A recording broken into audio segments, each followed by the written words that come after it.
Il est fascinant de constater que l'islamique philosophie nous enseigne depuis toujours une vérité que la science moderne ne fait que redécouvrir. Le corps humain est rythmé par des cycles précis, inscrits dans la création par Allah subhanahu wa ta'ala. L'islamique mysticisme révèle que chaque moment de la journée possède une énergie particulière et qu'interférer avec ces rythmes peut provoquer un déséquilibre non seulement physique, mais aussi spirituel. Quand le prophète Muhammad sallallahu alayhi wa sallam nous a rappelé que ton corps a des droits sur toi, il ne parlait pas seulement d'alimentation ou de repos, mais aussi de la manière subtile dont nous devons respecter l'alternance des temps. Dans les Quranic Mysteries, on retrouve dans la sourate Ar-Rum 30-23 que parmi ces signes, il y a votre sommeil de nuit et de jour, ce qui souligne la sacralité de la nuit comme espace de récupération et de proximité avec Allah subhanahu wa ta'ala. Ainsi, prendre une douche à un moment inapproprié, surtout la nuit, n'est pas une simple question de santé, c'est rompre une harmonie que le Créateur a lui-même instaurée. Beaucoup de gens pensent que les règles liées à l'hygiène dans l'islam se limitent à la propreté rituelle avant la prière, comme le wudu ou le ghusl. Mais en réalité, l'occult knowledge in Islam nous enseigne que chaque acte quotidien, même se laver, peut devenir soit une source de bénédiction, soit une cause de fatigue spirituelle selon l'intention et le moment. Les compagnons du prophète Muhammad sallallahu alayhi wa sallam observaient attentivement non seulement ce qu'il faisait, mais aussi quand il le faisait. Il est leur rapporté qu'ils étaient attentifs à ses habitudes, même les plus simples, car dans ces détails se cachent souvent des hidden truths qui ne sont pas immédiatement visibles. C'est là qu'intervient le rôle de la révélation. Là où la logique humaine dit « peu importe l'heure », la révélation nous rappelle que la nuit a été créée pour le repos et le recueillement, pas pour troubler le corps avec des habitudes qui le fragilisent. Le Coran va encore plus loin dans la sourate Az-Zumar 39-42, où Allah subhanahu wa ta'ala dit « Allah prend les âmes au moment de leur mort, et celles qui ne meurent pas, il les prend pendant leur sommeil. » N'est-ce pas bouleversant de comprendre que chaque nuit, lorsque nous dormons, une partie de notre âme est entre ses mains? Dans cette perspective, la nuit n'est pas seulement un temps de pause biologique, mais un moment de vulnérabilité spirituelle. Et c'est précisément là que l'islamique mysticisme attire notre attention. Troubler ces heures sacrées par des actions inadaptées, comme des douches froides ou excessives, peut influencer notre énergie spirituelle. Les Mysterious Events Explained Through Islam nous rappellent que la nuit est une porte vers l'invisible, où les anges descendent et où les destins sont écrits. Interférer avec cette atmosphère par des pratiques désordonnées peut affaiblir l'âme autant que le corps. Il y a dans ces enseignements une sagesse profonde. L'islamique philosophie ne cherche pas à nous limiter par des interdits arbitraires, mais à nous montrer la voie de l'équilibre. Le prophète Muhammad sallallahu alayhi wa sallam insistait sur la modération, car les excès, qu'ils soient dans l'alimentation, le sommeil ou même l'hygiène, finissent toujours par nous détourner de notre objectif premier, adorer Allah subhanahu wa ta'ala avec un cœur pur et un corps prêt. En respectant les rythmes du jour et de la nuit, nous ne faisons pas que protéger notre santé, nous honorons la structure même de la création. Et n'est-ce pas là une forme de spiritual awakening où le croyant réalise que chaque geste quotidien est relié à une dimension plus vaste de l'existence? Imagine un disciple qui demande « Pourquoi ne puis-je pas me laver à minuit si j'en ai envie ?» Le maître sage répondrait « Parce que ta volonté personnelle n'est pas le centre de l'univers. » L'occult knowledge in Islam t'enseigne que tu fais partie d'un ordre plus grand où chaque étoile, chaque alternance du jour et de la nuit, chaque battement de ton cœur est sous le décret divin. Respecter ces rythmes, c'est respecter ton Créateur. Voilà la beauté de l'islamique mysticisme, transformer des habitudes apparemment banales en porte vers une conscience plus profonde. Et lorsque nous prenons conscience que même l'heure de notre douche peut influencer notre concentration dans la prière, notre repos nocturne et notre énergie du lendemain, nous comprenons alors que l'islam n'a rien laissé au hasard. Il faut comprendre que ce que la science moderne commence à démontrer, l'islamique philosophie et l'islamique mysticisme l'avaient déjà suggéré depuis longtemps. La nuit n'est pas un moment neutre, mais une période de grande sensibilité physique et spirituelle. Les médecins reconnaissent aujourd'hui que se doucher tard le soir, surtout après 22 heures, perturbe le système nerveux. Le corps, au lieu de se préparer doucement au repos, reçoit un choc thermique et hormonal qui brouille ses cycles naturels.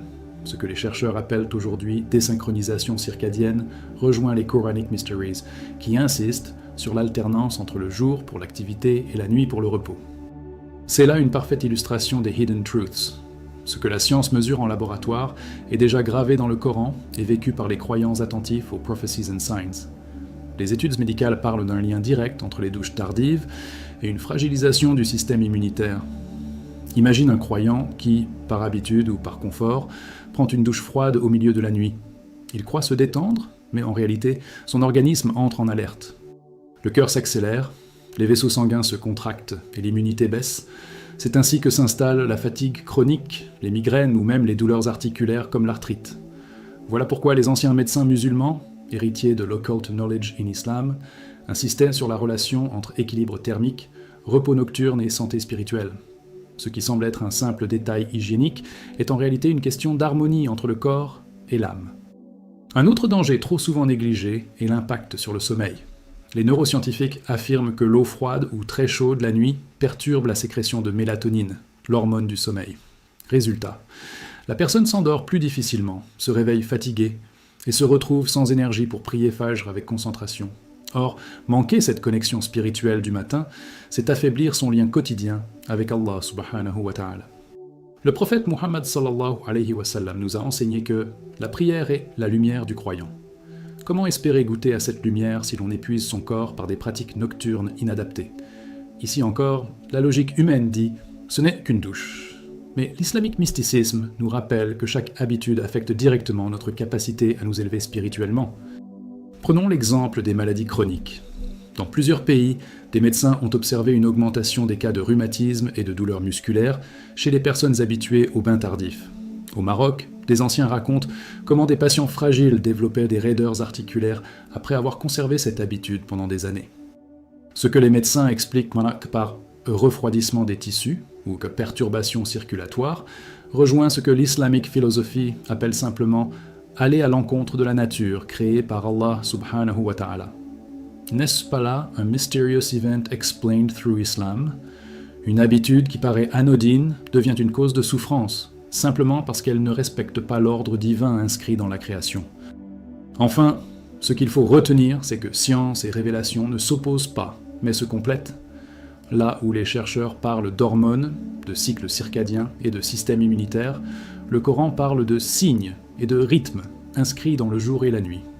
Lorsque l'on suit les recommandations prophétiques et que l'on évite les excès nocturnes, on se protège non seulement contre la fatigue et la maladie, mais on s'aligne aussi sur la sagesse divine. Voilà pourquoi le croyant doit toujours regarder au-delà de la simple logique humaine. Derrière une douche prise au mauvais moment, il y a une bataille invisible entre équilibre et chaos, entre énergie et épuisement. L'islamique mysticisme nous invite à choisir la voie de l'harmonie, pour que chaque geste, aussi simple soit-il, devienne une source de lumière et de force spirituelle. Quand on parle du moment idéal pour se laver, ce n'est pas seulement une question d'hygiène corporelle, c'est une question de rythme sacré. L'islamique mysticisme enseigne que chaque heure du jour et de la nuit porte en elle une vibration particulière, une énergie qui peut élever ou affaiblir le croyant. La science, de son côté, parle de cycles circadiens et de pics hormonaux. L'union de ces deux perspectives révèle les hidden truths. Se laver à des heures précises devient une porte ouverte vers un meilleur équilibre physique, mental et spirituel. Ainsi, le croyant qui choisit son bain ou sa douche en fonction de ses rythmes ne fait pas seulement un geste d'hygiène, il entre dans une discipline où chaque goutte d'eau devient dhikr, rappel d'Allah subhanahu wa ta'ala. Par exemple, prendre une douche avant Fajr, l'aube, a un effet surprenant. D'un côté, la science démontre que l'eau froide ou tiède stimule la circulation sanguine et réveille en douceur l'organisme, augmentant vigilance et concentration. De l'autre, l'islamique philosophie voit dans cette pratique une préparation spirituelle, purifier son corps juste avant de se tenir devant Allah subhanahu wa ta'ala en prière. N'est-ce pas magnifique de penser qu'au moment où la création s'éveille, l'âme du croyant s'éveille aussi, prête à entrer dans une journée bénie? Ici encore, science et foi marchent ensemble, comme deux miroirs reflétant la même vérité. Le vendredi, le prophète Muhammad sallallahu alayhi wa sallam a recommandé explicitement le ghusl, lavage rituel, avant la prière de Jumu'ah. Les chercheurs modernes expliquent que cette habitude procure une sensation de fraîcheur et de confiance, améliorant même les interactions sociales grâce à l'effet relaxant de l'eau et à la propreté du corps. Mais l'occult knowledge in Islam nous pousse à aller plus loin. Ce n'est pas seulement un acte social, c'est une préparation spirituelle, une mise en état de lumière pour recevoir la baraka particulière du vendredi. Ainsi, chaque fidèle qui se lave à ce moment n'accomplit pas seulement une recommandation prophétique, mais il synchronise son être avec les prophecies and signs inscrits dans la tradition. Il y a aussi le temps des grandes adorations, comme les prières nocturnes ou les moments avant Ramadan et Eid. Se laver avant ces moments prépare non seulement le corps à être en paix, mais aussi l'âme à recevoir. Des témoignages racontent qu'un étudiant au Pakistan, qui avait pris l'habitude de se doucher avant le tahajjud, sentait sa concentration multipliée par 2. Les scientifiques expliqueraient cela par la stimulation des neurotransmetteurs et l'augmentation de la vigilance. Mais l'islamique mysticisme dirait « Allah a ouvert pour lui une porte de clarté, car il a respecté le rythme sacré de la nuit. Ce qui est invisible pour les yeux devient palpable dans la pratique. Enfin, l'un des meilleurs moments reste la fin d'après-midi, juste avant Maghrib. Là encore, la sagesse se manifeste, la science montre qu'une douche légère, tiède, permet de relâcher les tensions musculaires accumulées, favorise la détente et prépare le corps à un sommeil plus réparateur. Mais attention, pas trop tard dans la nuit, car cela rejoindrait les dangers évoqués plus tôt. Dans la perspective des Quranic Mysteries, cette habitude prépare l'esprit à entrer dans la transition du jour à la nuit, moment où Allah subhanahu wa ta'ala a placé des signes particuliers, comme l'alternance des cieux colorés et le calme qui descend sur la terre.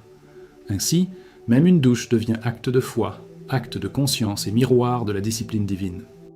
Il y a des moments où se laver, loin d'être bénéfique, devient un poids pour le corps et une faiblesse pour l'âme. L'islamique mysticisme nous rappelle que l'équilibre est une clé. Chaque excès perturbe les rythmes divinement établis. Et les Quranic Mysteries révèlent que même une action en apparence neutre, comme une douche, peut se transformer en perte d'énergie si elle est faite au mauvais moment. Les scientifiques confirment, notre système nerveux, notre digestion et notre immunité obéissent à des cycles précis. Rompre ces cycles par ignorance, c'est comme marcher à contre-courant d'une rivière, on s'épuise et l'on s'éloigne de l'harmonie. Le premier danger, ce sont les douches froides ou longues prises à minuit, ou plus tard encore. Des études médicales prouvent que le corps, à ces heures, ralentit naturellement ses fonctions pour favoriser la régénération et le sommeil. Or, choquer l'organisme à ce moment avec de l'eau froide provoque une stimulation brutale du système nerveux sympathique. Résultat, insomnie, fatigue au réveil, vulnérabilité accrue face aux infections. Ce que la science décrit, l'Occult Knowledge in Islam l'explique comme une rupture d'alignement avec le cycle de la nuit, période durant laquelle Allah subhanahu wa ta'ala invite au repos et à la soumission. Défiant cette sagesse, l'homme perd une partie de son énergie spirituelle. Deuxième moment à éviter, juste après avoir mangé. Beaucoup pensent qu'une douche peut soulager la lourdeur d'un repas copieux, mais la vérité est tout autre. La digestion exige une forte concentration de sang dans l'estomac et les intestins. L'eau froide ou même tiède redistribue ce flux, affaiblit le processus digestif et entraîne ballonnement, somnolence et lourdeur. Dans une perspective de spiritual awakening, cette gêne empêche non seulement le corps d'être léger pour la prière, mais aussi l'âme de trouver concentration et sérénité. Là encore, ce qui paraît logique pour l'homme se révèle être une illusion. La logique humaine est limitée, seule la révélation divine éclaire le chemin. Un autre moment négligé, lorsque le corps est en surchauffe après un effort ou un épuisement extrême. Dans cet état, plonger dans l'eau froide ou prendre une douche brusque est comme éteindre un feu avec violence. Le choc abîme le système cardiovasculaire, provoque vertige, contracture et parfois évanouissement. Les Mysterious Events Explained Through Islam rappellent que même les compagnons du prophète Muhammad sallallahu alayhi wa sallam évitaient l'excès dans la gestion du corps. Ils privilégiaient la modération et attendaient que leur souffle se calme avant de chercher la fraîcheur de l'eau. Ici, la sagesse ancestrale rejoint les données modernes de la médecine sportive. Enfin, il faut insister sur un point crucial, éviter de transformer les habitudes en superstition. Certains croient que se laver à certaines heures attire la malchance ou ouvre la porte au djinn. Or, l'islamique philosophie est claire, rien ne se passe sans la permission d'Allah subhanahu wa ta'ala. Ce qui est réellement nuisible, c'est de rompre les rythmes naturels fixés par lui, pas de céder à des croyances vides. L'enseignement véritable se trouve dans l'équilibre, éviter ce qui affaiblit, embrasser ce qui fortifie, et dans chaque choix, garder l'intention de préserver son corps comme une amana, un dépôt sacré confié par Allah. Ce qui rend l'enseignement encore plus puissant, ce sont les exemples vécus. Quand on voit les conséquences de certaines pratiques dans la vie réelle, les hidden truths deviennent palpables, et l'on comprend mieux pourquoi l'islamique philosophie insiste tant sur la modération. Prenons d'abord le cas de la Malaisie. Plusieurs étudiants, avant leurs examens, pensaient qu'une douche froide en pleine nuit allait les réveiller et les dynamiser. Mais au lieu de clarté, ils se sont effondrés, victimes de vertiges et parfois d'évanouissement. Leurs familles, surprises, ont découvert après consultation médicale que le choc thermique avait déséquilibré leur système nerveux. Ici, la médecine confirmait ce que les Prophecies and Signs enseignent. La nuit est pour le repos, et la forcée conduit à l'épuisement. Au Maroc, ce sont surtout les personnes âgées qui ont payé le prix de cette habitude. Beaucoup d'entre elles prenaient l'habitude de se laver tard le soir pour se sentir propres avant de dormir. Mais avec le temps, elles ont développé des raideurs articulaires, des douleurs chroniques et une fatigue permanente. Les médecins parlaient d'arthrite aggravée et de systèmes immunitaires affaiblis. Les Quranic Mysteries rappellent que le corps, en vieillissant, réclame encore plus de douceur et de respect de ses cycles. Ce que ces aînés ont vécu illustre parfaitement comment l'ignorance des rythmes peut transformer un geste simple en cause de souffrance durable.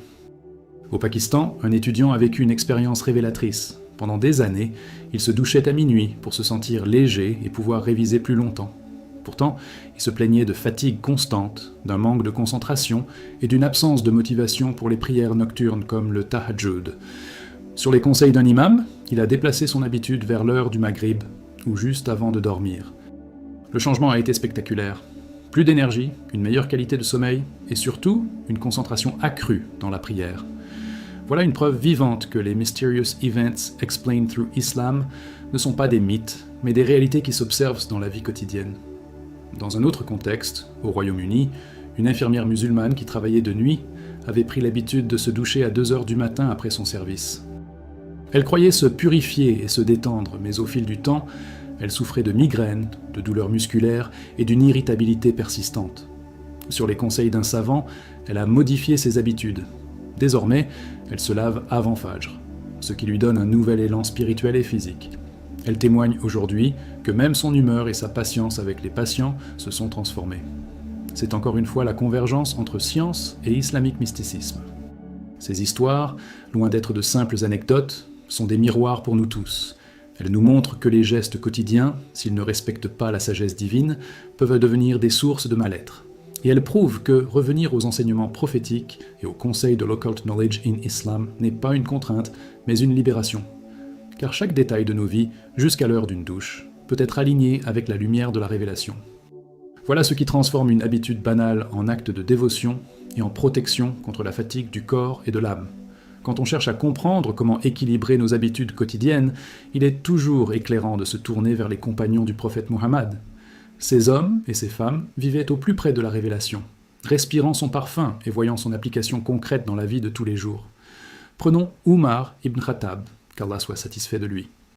Il insistait souvent sur la force physique comme élément indispensable pour servir la religion.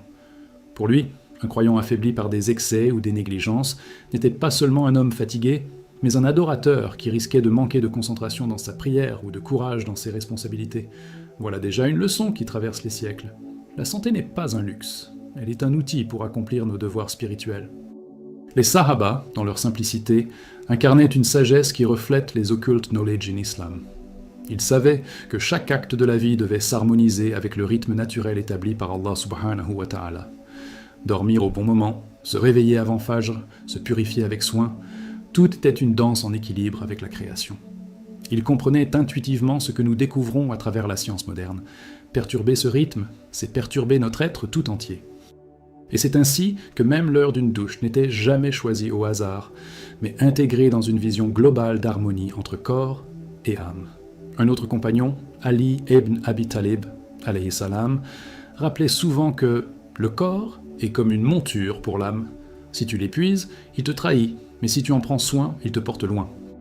À quelle profondeur dans ces paroles! On pourrait croire qu'il parlait déjà de ce que nous appelons aujourd'hui la psychosomatique, quand l'esprit et le corps se nourrissent mutuellement. Voilà une des grandes prophecies and signs que nous retrouvons encore et encore dans l'islamique philosophie. Rien n'est séparé, chaque partie de nous résonne avec le tout. Les compagnons pratiquaient aussi une modération remarquable. Ils savaient profiter des bienfaits de l'eau fraîche lors des chaleurs accablantes du désert, mais ils évitèrent les excès qui pouvaient fragiliser le corps. Cette approche équilibrée illustre les Quranic Mysteries, qui enseignent que la meilleure voie est toujours celle du juste milieu. Ainsi, nous avons fait de vous une communauté du juste milieu. Sourate Al-Baqarah 2 en 143. Leur vie entière était une mise en pratique de ce verset, même dans des détails apparemment insignifiants comme l'hygiène et les horaires. Enfin, l'expérience des Sahaba nous rappelle que la discipline quotidienne est une arme spirituelle. Ils ne voyaient pas le soin du corps comme une fin en soi, mais comme une préparation à l'adoration. Chaque douche avant la prière, chaque repos respecté, chaque alimentation équilibrée devenait un outil pour renforcer leur lien avec Allah subhanahu wa ta'ala. C'est là que réside l'essence des Mysterious Events Explained Through Islam. Ce que nous croyons banal est en réalité une clé spirituelle. Et si nous décidions, nous aussi, de vivre avec cette conscience, combien nos vies deviendraient légères, fluides et alignées avec la lumière divine. Beaucoup de croyants pensent que l'iman se limite aux prières, au jeûne ou à la récitation du Coran. Mais en réalité, l'islamique philosophie nous enseigne que la santé de l'âme et du corps est indissociable. Le prophète Muhammad a dit « Ton corps a un droit sur toi ». Quelle phrase simple mais d'une profondeur immense. Cela signifie que négliger son corps, c'est trahir une partie de son iman. Dans le prisme de l'islamique mysticisme, même l'acte de se doucher, de se nourrir ou de se reposer correctement devient une forme de ibada, une adoration subtile mais puissante.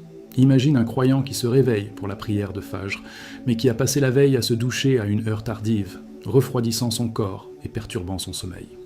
Au matin, son esprit est embrouillé, son corps est lourd et sa concentration en prière est réduite. Cela illustre parfaitement comment des habitudes apparemment banales influencent directement la qualité de notre lien avec Allah subhanahu wa ta'ala. Voilà l'un des hidden truths trop souvent négligés. Nos petites actions quotidiennes façonnent notre énergie spirituelle. Dans les Quranic Mysteries, on retrouve cette sagesse dans la manière dont Allah subhanahu wa ta'ala a structuré la vie humaine autour des cycles naturels. Et c'est lui qui a fait de la nuit un vêtement et du jour un moment de vie active. Surat Al-Furqan 25-47. Ce verset nous rappelle que même le moment du repos ou de l'activité est une prescription divine. Alors, pourquoi lutter contre cet ordre ? Prendre soin de son hygiène, mais au bon moment, c'est marcher en harmonie avec le plan d'Allah et donc renforcer son iman. Les compagnons du prophète avaient cette compréhension holistique. Ils ne séparaient jamais la santé de la spiritualité. Quand ils mangeaient, ils pensaient à la bénédiction d'Allah.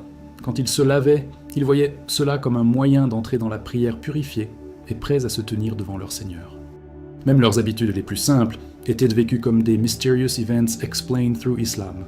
Ils savaient que le corps et l'âme sont deux instruments d'une même symphonie. Si l'un est désaccordé, l'autre ne pourra pas produire la mélodie parfaite de la foi. Voilà pourquoi, mon cher ami, il ne faut jamais sous-estimer l'impact d'un détail aussi banal que l'heure d'une douche. Dans l'occult knowledge in Islam, chaque choix quotidien peut soit renforcer, soit affaiblir notre énergie spirituelle. Le croyant avisé apprend à transformer ses habitudes en actes de dévotion. Il comprend que préserver sa santé, c'est préserver sa capacité à prier avec concentration, à jeûner avec force et à servir avec constance. Ainsi, santé et iman ne sont pas deux réalités séparées, mais un seul chemin qui mène à le spiritual awakening. Il est temps de mettre toutes ces révélations en pratique, car la foi n'est pas seulement théorie, elle est application.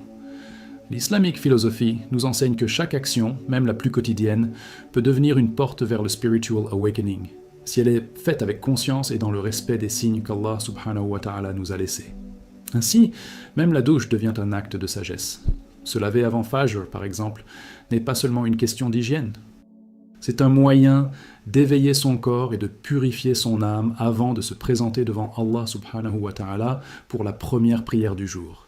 C'est transformer l'eau en un rappel des Quranic Mysteries, car l'eau est elle-même symbole de purification et de vie. Le vendredi, prendre une douche avant la prière de Jumu'ah est une sunna fortement recommandée, et cela ne doit pas être vu comme une simple obligation sociale, mais comme une clé de l'islamique mysticisme. Imagine-toi entrer dans la mosquée, propre, parfumé, le cœur léger. Ton état extérieur reflète alors ton état intérieur. C'est là un des hidden truths de la spiritualité. Quand on prend soin de l'extérieur, on ouvre aussi les portes de l'intérieur. Le croyant qui honore cette recommandation ressent souvent une énergie nouvelle, comme si son corps et son esprit s'alignaient pour accueillir la lumière du sermon et la bénédiction de la prière collective.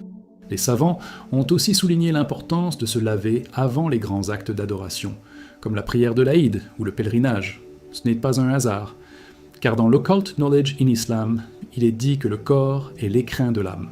Nettoyer cet écrin, c'est préparer la réception des bénédictions divines. L'eau efface la poussière, mais aussi les lourdeurs invisibles, ces petites fatigues et distractions qui s'accumulent. Voilà pourquoi même un bain avant une veillée spirituelle ou une nuit de prière peut changer radicalement ton niveau de concentration. A l'inverse, les moments à éviter ne sont pas des interdits arbitraires. Ils sont basés sur les mysterious events explained through Islam et confirmés par la science moderne. Se doucher juste après un repas, cela perturbe ta digestion, affaiblit ton énergie et te détourne de ta prière. Se doucher tard dans la nuit avec de l'eau froide, cela trouble ton sommeil, dérègle ton système nerveux et te laisse sans force au moment où tu devrais être le plus concentré. Ces petits détails forment en réalité des prophecies and signs de la sagesse divine. Allah subhanahu wa ta'ala a façonné notre corps selon un rythme, et aller contre ce rythme, c'est s'épuiser inutilement. Alors retiens ceci, mon cher frère, ma chère sœur, le meilleur moment pour la douche n'est pas seulement celui qui nettoie ton corps, mais celui qui renforce ton âme. Pré-Fajr, Jumu'ah, avant une prière majeure, ou encore en début de soirée avant Maghrib, voilà des instants bénis qui nourrissent ton énergie. Tandis que minuit glacé, juste après un repas ou dans l'épuisement, voilà des instants qui te volent ta baraka. Transforme tes habitudes en actes conscients. Et tu verras comment même l'eau qui coule sur ta peau deviendra une source de spiritual awakening et de proximité avec Allah subhanahu wa ta'ala. À la fin de ce voyage, on réalise que même un acte aussi ordinaire que la douche n'est pas dénué de sens spirituel. Dans l'islamique mysticisme, rien n'est banal. Chaque geste est une opportunité de connexion avec Allah subhanahu wa ta'ala. Le croyant attentif voit dans l'eau qui coule un rappel du verset « Et nous avons fait de l'eau toute chose vivante » Sourate Al-Anbiya 21-30. L'eau n'est donc pas qu'un liquide pour le corps, mais un symbole des hidden truths qui nourrissent l'âme. Quand on choisit le bon moment pour se laver, on choisit aussi de marcher en harmonie avec les cycles naturels qu'Allah subhanahu wa ta'ala a créés comme prophecies and signs. Ces petites habitudes révèlent les Quranic mysteries qui nous échappent parfois. Un croyant qui se douche avant Fajr expérimente une clarté intérieure qui le prépare à la prière. Celui qui prend soin de sa propreté avant Jumu'ah comprend que sa présence à la mosquée ne doit pas être physique seulement, mais aussi spirituelle. Et celui qui évite les erreurs comme les douches tardives ou juste après un repas constate que son énergie se préserve et que sa concentration s'améliore.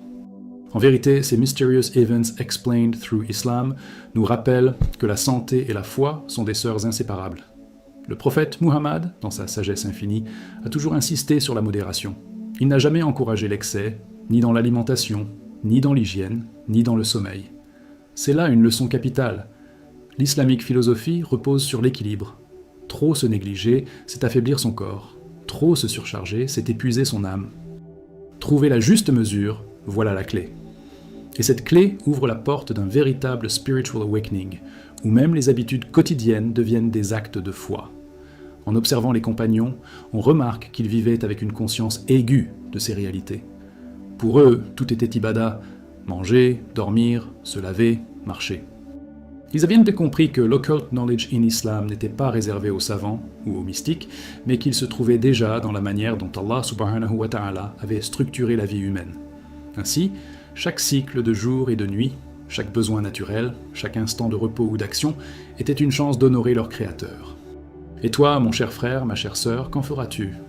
Prendras-tu tes douches comme un simple geste d'hygiène ou comme une opportunité d'honorer Allah subhanahu wa ta'ala ? Les hidden truths enseignent que la sincérité réside dans les détails. Si tu choisis le bon moment, si tu fais couler l'eau sur toi en disant « Bismillah », si tu vois ton corps comme un dépôt confié par ton Seigneur, alors tu transformes une habitude en lumière. Voilà comment on vit les Quranic Mysteries, voilà comment on avance vers le Spiritual Awakening.